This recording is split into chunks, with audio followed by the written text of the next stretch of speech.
The Bible isn't just a book of random stories. It's 66 different books that come together to tell one story. An incredible one about God's love for us. And now for an amazing story. Inspired by the book of Genesis, chapter 3, verses 1 to 23. On the sixth day of creation, God created the very first person, Adam, and placed him in the Garden of Eden. Wow, this place is beyond amazing. I can't wait to try out a pineapple. And ooh, wait, what are those? In the center of the garden grew a large tree heavy with rich, ripe fruit. Now, a single bite of this fruit will allow people to know the difference between good and evil. But Adam had gotten clear instructions from God. You may eat fruit from any tree in the garden, but you must not eat the fruit from the tree of the knowledge of good and evil. If you do, you will certainly die. Whoa. Okay, gotcha. I'll stick with the pineapple and maybe some kumquats. Later, Adam shared God's directions with the first woman God created, Eve. That's it? Just one rule? Easy peasy. Yeah. Speaking of peas, what's for dinner? I thought it was your turn to make dinner. I can pick up some tomatoes. Corn on the cob? Hey, yeah. I'll do kebabs. Adam and Eve enjoyed their dinner just like they did every meal, fresh from the tree or the vine or the earth. Dessert? Well, there's some blueberry bushes down by the river. Oh, right. Yeah, let's go.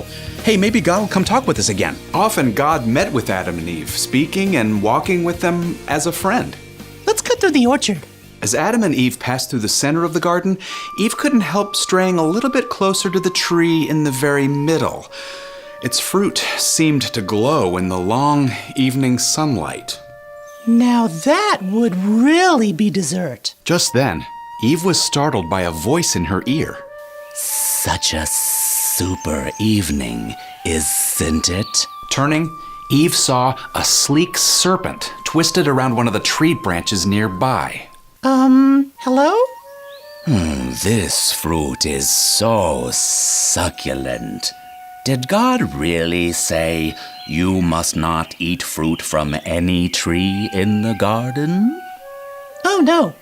We can eat fruit from the trees here, but God did say you must not eat the fruit from the tree in the middle of the garden. Do not even touch it. If you do, you will die. The serpent crept closer along the branch, tongue flicking in and out. You will certainly not die. God knows when you eat fruit from that tree, you will know things you have never known before. Like God, you will be able to tell the difference between good and evil. Eve glanced over at Adam, who was watching from a short distance away. Neither of them said what they were thinking. Why would God keep something good from them? It didn't seem fair. Well... Eve reached out a finger to touch the silky fruit. She could practically taste it on her tongue. God would want us to be wise, right? Quickly, she snapped off the fruit and took a bite. Oh, my!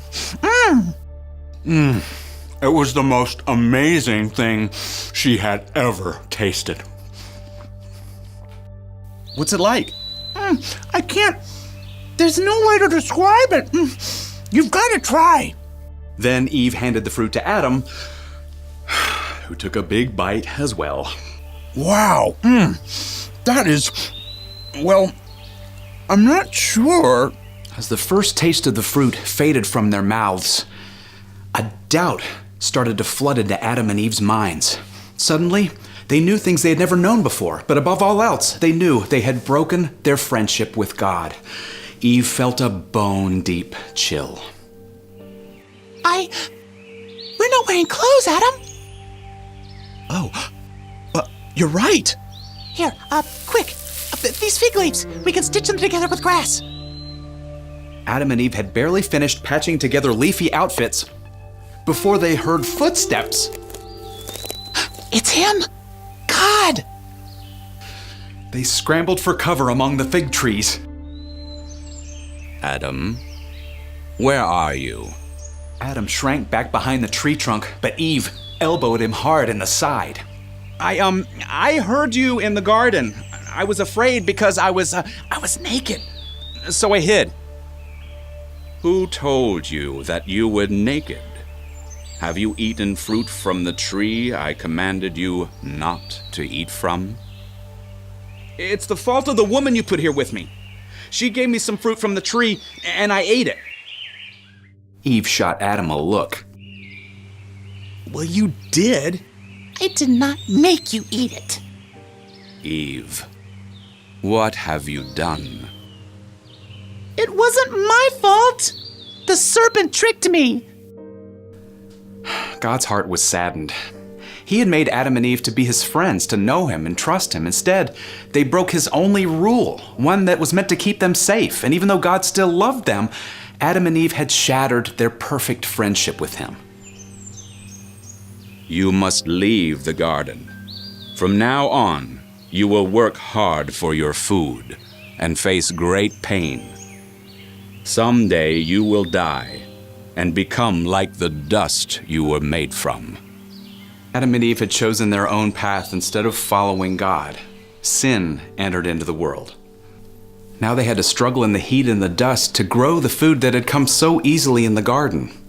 And only a miracle from God could make a way for people to be perfect friends with him again.